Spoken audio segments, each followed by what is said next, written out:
Hello everyone, welcome to my channel. आज हम इस वीडियो में stereochemistry of SN1 and SN2 reaction detail में डिस्कस करेंगे, जो BSc fourth semester chemistry unit first का एक इंपॉर्टेंट टॉपिक है।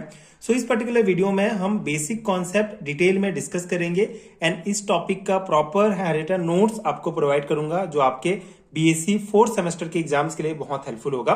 सो स्टार्ट करते हैं इसके बेसिक कॉन्सेप्ट से। स्टीरियोकेमिस्ट्री ऑफ SN1 रिएक्शन क्या होता है? स्टीरियोकेमिस्ट्री की अगर हम बात करें तो स्टीरियोकेमिस्ट्री में जनरली हम क्या स्टडी करते हैं? कन्फिग्यूरेशंस की, चेंज इन कन्फिग्यूरेशंस। बेसिकली किसी भी सबस्ट्रेट में सबस्ट्रेट का जो कन्फिग्यूरेशंस होता है, जब उसका रिएक्शन होता है तो उसके बाद जो हमको प्रोडक्ट प्राप्त होता है उसका कन्फिग्यूरेशन चेंज हो जाता है। सो ये जो कन्फिग्यूरेशंस में चेंज होता है इसको हम स्टीरियोकेमिस्ट्री के रूप में पढ़ते हैं। सो उसी को हम डिस्कस करेंगे। स्टीरियोकेमिस्ट्री क्या होता है? बेसिकली आपको ये समझना है कि चेंज इन कन्फिग्यूरेशंस मतलब स्टीरियोकेमिस्ट्री। कोई भी जो हमारा सबस्ट्रेट होता है उसका कन्फिग्यूरेशन अलग होता है, उसके बाद जो रिएक्शन होता है, फिर जो हमको प्रोडक्ट प्राप्त होता है उसका कन्फिग्यूरेशन डिफरेंट हो जाता है। तो ये जो कन्फिग्यूरेशन में चेंज होता है इसी को स्टीरियोकेमिस्ट्री के अंतर्गत अध्ययन किया जाता है। सो SN1 रिएक्शन का पहले हम डिस्कस करेंगे स्टीरियोकेमिस्ट्री किस प्रकार होता है।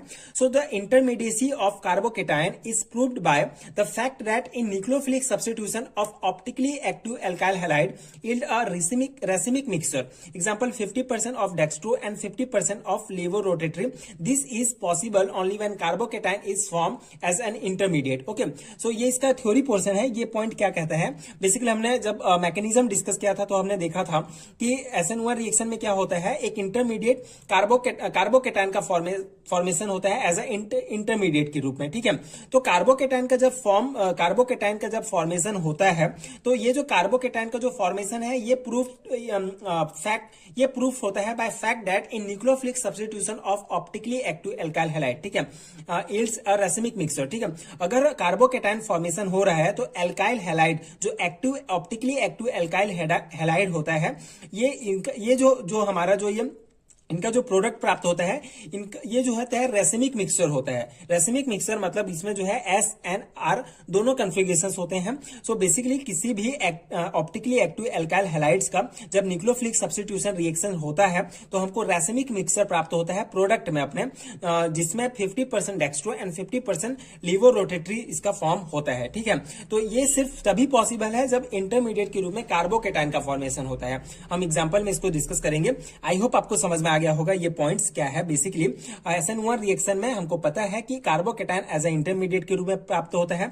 जब कार्बोकेटायन बनता है ऑप्टिकली एक्टिव एल्काइल हैलाइड का न्यूक्लियोफिलिक सब्स्टिट्यूशन रिएक्शन होता है तो कार्बोकेटायन का फॉर्मेशन होता है। एंड जब कार्बोकेटायन का फॉर्मेशन होता है तो हमको जो प्रोडक्ट प्राप्त होता है वो रेसिमिक मिक्सचर होता है। उसमें 50% डेक्स्ट्रो एंड 50% लेवोरोटेटरी होते हैं। ठीक है, तो ये पॉइंट्स ये बताता है। And this carbocation is planar triangular and can be attacked by the nucleophile on both the sides is in equal ease and product form would be racemic. Okay, so इसको हम यहाँ पे एग्जांपल में समझेंगे जिससे आपको ये पॉइंट इजीली समझ में आ जाएगा।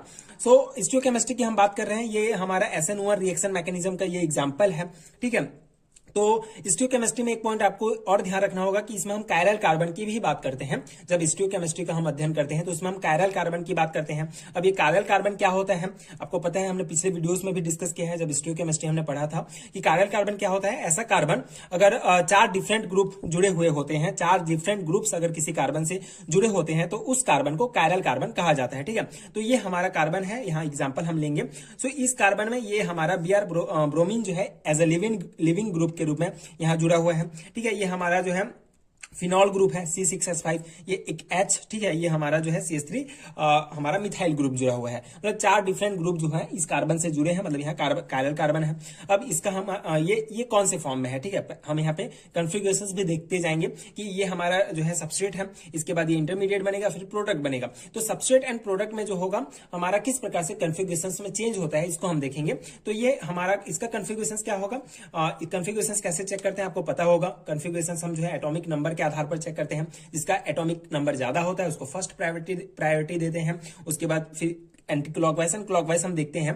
तो यहाँ पे अगर हम देखें तो ये जो है पहले इसको हम प्रायोरिटी देंगे, फिर इस प्रकार से इसका क्लॉकवाइज बनेगा, ठीक, फिर इसको, ठीक है। तो ये हमारा जो है एंटी क्लॉकवाइज है, मतलब यहाँ पे एस कन्फिग्रेशन पाया जाता है, ठीक है। इस कंपाउंड में एस कन्फिग्रेशन पाया गया है। अब एस कन्फिग्रेशन पाया गया तो यहाँ पे कार्बोकेटाइन, अब सेकेंड स्टेप में क्या होता है, कार्बोकेटाइन का फॉर्मेशन होगा, ठीक है। अब कार्बोकेटाइन का फॉर्मेशन होता है तो यहाँ पे देख सकते हैं this carbocation is planar, triangular and can be attacked by the nucleophile, ठीक है, ऑन बोथ द साइड, ठीक है। तो ये हमारा कार्बोकेटाइन का फॉर्मेशन हुआ। तो जब कार्बोकेटाइन का फॉर्मेशन होता है तो ये प्लैनर होता है, मतलब कि जो मतलब कि ये इसकी इधर जितना खाली स्थान है इधर भी उतना खाली स्थान है, मतलब सेम जो है दोनों साइड है।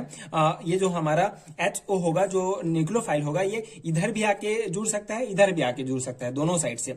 इसीलिए हम इसको बोल सकते हैं कि यहाँ पे लिखा है कि triangular and can be attacked by the nucleophile on both side, ठीक है। दोनों साइड में इक्वल रूप से जो है ये अटैक कर सकता है, ठीक है। तो यहाँ पे आप देखेंगे ये पहला हमारा कार्बोकेटाइन का फॉर्मेशन हुआ। अब यहाँ पे क्या होगा, न्यूक्लियोफाइल जो होगा अटैक करेगा। अब न्यूक्लियोफाइल जब इस ऊपर की ओर अटैक करेगा तो हमको ये प्रोडक्ट प्राप्त होगा, एंड एक साइड अगर नीचे की ओर अटैक करेगा, मतलब दोनों साइड से जुड़ सकता है, तो हमको दो स्ट्रक्चर प्राप्त होंगे प्रोडक्ट में, ठीक है। अब इन दोनों स्ट्रक्चर का हमको कन्फिग्रेशन चेक करना होगा, ठीक है। कन्फिग्रेशन हम कैसे चेक कर सकते हैं, यहाँ पे आप देख सकते हैं इसको हम फर्स्ट प्रायोरिटी देंगे, ठीक है। तो इसका इस प्रकार से होगा एंड इसका इस प्रकार से होगा, मतलब ये जो है क्लॉकवाइज है, ठीक है। तो ये क्लॉकवाइज है तो मतलब ये आर कन्फिग्रेशन होगा, एंड ये एंटी क्लॉकवाइज है, मतलब ये एस कन्फिग्रेशन होगा। मतलब दोनों कन्फिग्रेशन का मिला रूप हमको प्राप्त होगा, जिसको रैसेमिक मिक्सर कहा जाता है, ठीक है। ये पॉइंट्स आपको ध्यान रखना है इस एग्जाम्पल के द्वारा। आई होप आपको समझ में आ गया होगा, ठीक है। बेसिकली ये SN1 रिएक्शन का मैकेनिज्म है, जो आपको पिछले वीडियोस अगर आप देखेंगे तो उसमें आपको इजिली ये याद हो जाएगा। तो आपको मैकेनिज्म याद हो गया, तो अब इसको स्टोइकोकेमिस्ट्री आपको समझना होगा। तो आई होप आपको समझ में आ गया होगा। स्टोइकोकेमिस्ट्री में हम कन्फिग्रेशन चेंज किस प्रकार होता है उसको देखते हैं। तो इसका एस था एंड प्रोडक्ट में हमको RS दोनों का जो है रैसेमिक मिक्सर प्राप्त हुआ, तो इसीलिए दोनों में चेंज हुआ। इसी प्रकार स्टोइकोकेमिस्ट्री का अध्ययन से हमको पता चला कि दोनों के जो कन्फिग्रेशंस है उसमें किस प्रकार से चेंजेस हुए, हमने देखा, ठीक है। और ये जो हमारा रैसेमिक मिक्सर होता है ये ऑप्टिकली इनएक्टिव होता है, ठीक है। ये ऑप्टिकली इनएक्टिव होगा, एंड ये अल्काइल हैलाइड जो होगा हमारा ऑप्टिकली एक्टिव होता है, यानी कार्बोकेटाइन का फॉर्मेशन होता है। एंड इस प्रकार के ये जो रैसेमिक मिक्सर होगा, R एंड S कन्फिग्रेशन दोनों एक ही कंपाउंड में पाए जा रहे हैं। ये सिर्फ जो है अगर किसी में कार्बोकेटाइन का फॉर्मेशन होता है तभी हमको ये रैसेमिक मिक्सर प्राप्त होता है, ठीक है। ये पॉइंट्स आपको ध्यान रखने हैं। आई होप आपको समझ में आ गया होगा।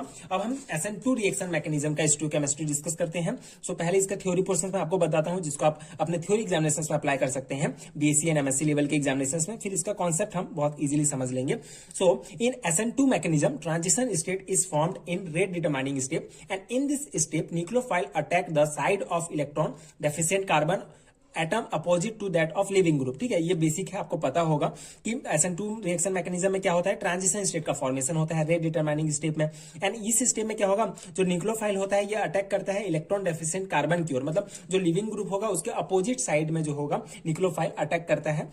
And as a result, the configurations of molecule is inverse during product formation. अब यहाँ पे configurations मतलब स्टोइकोकेमिस्ट्री स्टडी करेंगे तो configurations में इसका रिजल्ट क्या होगा, इनवर्स्ड होता है। प्रोडक्ट फॉर्मेशन मतलब जो हमारा सबस्ट्रेट होगा एंड जो प्रोडक्ट होगा उसमें इनवर्स्ड हमको रिजल्ट प्राप्त होगा। मतलब अगर हमारा सबस्ट्रेट जो है S कन्फिग्रेशन में होगा तो हमको R तो इसका प्रोडक्ट जो होगा R कन्फिग्रेशंस का प्राप्त होगा, एंड अगर R कन्फिग्रेशंस में होगा तो S कन्फिग्रेशंस का प्राप्त होगा, मतलब इनवर्स्ड हो जाता है, ठीक है। And thus a nucleophile substitution of asymmetric halide processed by SN2 mechanism yield the product having opposite configurations to that of starting halide, ठीक है। तो यहाँ पे क्या है कि nucleophilic substitution of asymmetric halide ये जो होता है SN2 मैकेनिज्म के द्वारा प्रोसीड होता है ये पूरा process, and product having opposite configurations to that of starting halide, ठीक है। स्टार्टिंग हैलाइड के अपोजिट कन्फिग्रेशंस में हमको प्रोडक्ट प्राप्त होता है। तो यहाँ पे हम देख सकते हैं, ये एग्जांपल हम लेंगे, ये जो है समझने के लिए एग्जांपल मैंने लिया है। यहाँ पे आप एक ही जगह कोई भी फिनाइल ग्रुप ले सकते हैं, यहाँ पे हाइड्रोजन ले सकते हैं, मिथाइल ग्रुप ले सकते हैं। तो यहाँ पे बेसिकली हम स्टोइकोकेमिस्ट्री स्टडी कर रहे हैं, तो यहाँ भी हम कायरल कार्बन की बात करेंगे। तो ये जो है ये लिविंग ग्रुप है, ये तीन अलग डिफरेंट, मतलब ये चारों ग्रुप डिफरेंट है, तो इसीलिए इसको कायरल कार्बन कहा जाता है, ठीक है। तो ये कायरल कार्बन है हमारा। तो यहाँ पे क्या होगा, ये न्यूक्लियोफाइल है, ठीक है। तो ये न्यूक्लियोफाइल, तो यहाँ पे ये SN2 रिएक्शन मैकेनिज्म में क्या होता है कि एक इंटरमीडिएट एक ट्रांजिशन स्टेट का फॉर्मेशन होता है, ठीक है। इस ट्रांजिशन स्टेट में क्या होगा, जो न्यूक्लियोफाइल होगा एंड जो लिविंग ग्रुप होगा, जो हैलाइड्स होगा हमारा, ये जो है पार्सली बॉन्डेड, मतलब पार्सली बॉन्डेड बॉन्ड के द्वारा जुड़े होते हैं। मतलब इस प्रोसेस में ट्रांजिशन स्टेट में क्या होगा कि हमारा हैलोजन अलग हो जाएगा एंड न्यूक्लियोफाइल जो है इससे जुड़ जाएगा। मतलब इसको जो है पार्सली बॉन्डेड कहा जाता है इस स्टेट को। तो इस स्टेट में ये फॉर्मेशन हुआ। अब यहाँ पे इसका कन्फिगुरेशन हम देखेंगे तो जनरली आप देखेंगे तो ये एस कन्फिगुरेशन का होता है हमारा, ठीक है। ये जो होगा एस कन्फिगुरेशन का होगा। इसका कोई एग्जांपल लेके भी आप लिख सकते हैं। ये जो हमारा स्टार्टिंग सबस्ट्रेट है SN2 रिएक्शन में ये एस कन्फिगुरेशन का है, ठीक है। उसके बाद इंटरमीडिएट फॉर्मेशन हुआ, हमारा जो लिविंग ग्रुप है ये अलग हो गया, ठीक है। जो हैलोजन है ये अलग हो गया एंड न्यूक्लियोफाइल से जुड़ गया और जो हमको ये जो प्रोडक्ट प्राप्त हुआ ये जो हमको आर कन्फिगुरेशन में प्राप्त हो गया, ठीक है। इस प्रकार से एस से हमको आर प्राप्त हुआ। अगर ये हमारा आर कन्फिगुरेशन में होता तो ये एस में प्राप्त होता, ठीक है। So this inversion of configuration is known as Walden inversion, ठीक है। तो इसी इन्वर्जन को वॉल्डन इन्वर्जन कहा जाता है। मतलब हमको जो है इसका इन्वर्स प्राप्त होता है। जो कन्फिगुरेशन होता है ये इनवर्स प्राप्त होता है। अगर यहाँ एस होगा तो यहाँ आर होगा तो यहाँ एस। तो इसको ये पॉइंट आपको ध्यान रखना है SN2 रिएक्शन के स्टीरियोकेमिस्ट्री को पढ़ने के लिए। तो ये था stereochemistry SN1 and SN2 reaction का। आई होप आपको अच्छे से समझ में आ गया होगा एंड एक अच्छा नोट्स भी आपको ये बना सकते हैं आप अपना, जिसको आप अपने BSc एंड MSc लेवल के थ्योरी एग्जामिनेशंस में अप्लाई कर सकते हैं। अगर आपको जनरली पूछा जाता है 2 मार्क्स 3 मार्क्स में what is the stereochemistry of SN1 और SN2 रिएक्शंस, तो आप ये लिख सकते हैं। एंड इसका पिछले वीडियोस आपको लिंक मिलेगा, वहां से आप देख सकते हैं। प्लेलिस्ट आप चेक कर सकते हैं। इस यूनिट्स के सभी नोट्स आपको मिलेंगे। आगे आने वाले वीडियोस देखने के लिए चैनल के साथ जुड़े रहिए। प्लीज सपोर्ट कीजिए, please subscribe to my channel. And अगर आपको इसका PDF चाहिए तो आपको नीचे डिस्क्रिप्शन बॉक्स में एंड कमेंट सेक्शन में लिंक मिलेगा, वहां से आप डाउनलोड कर सकते हैं, जहां आपको यूनिट वाइज नोट्स मिलेंगे जो आपके BSc एंड MSc लेवल के एग्जाम्स के लिए बहुत ही हेल्पफुल होंगे। So if you find helpful so please check out that PDF store and thank you so much for watching.